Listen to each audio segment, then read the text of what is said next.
اللي ما جربش الوصفة دي يا جماعة فاتوا كتير، سهلة وسريعة ولكن حكاية. اسمها دجاج تحته أو تحته دجاج. هي شبه البرياني شوية لكن خطيرة.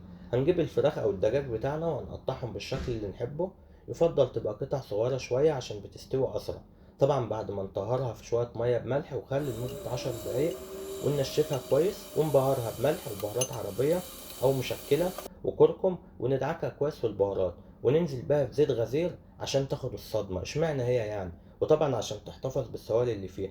واول ما تاخد اللون الذهبي على الجنبين هننزل عليها ببصلايه وطماطمايه، واحد فلفل رومي وشويه فلفل حار 5 6 كده. اطمني مش هتبقى سبايسي، ولكن لو عايزاها سبايسي قطعيهم صغير.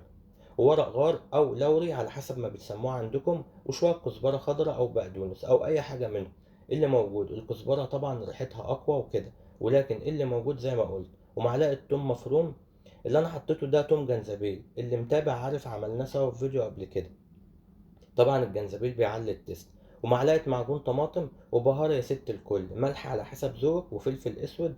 ومعلقه بهار عربي او مشكل اللي تحبيه اللي موجود عادي.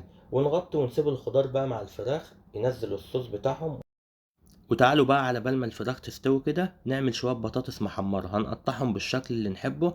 وبعد ما نحمرها هنديها شوية ملح. ونعمل الرز بتاعنا عادي خالص. احنا بنعمله هنا عادي بملح ومية فقط. وبعد ما بيستوي هننزل بيه على الدجاج بتاعنا. نعمل طبقة من الرز وننزل بالبطاطس وننزل بباقي الرز. ونسيبهم 5 دقايق يرتاحوا بالعافية. جربوها يا جماعة تعجبكم جدا ان شاء الله على ضمانتي.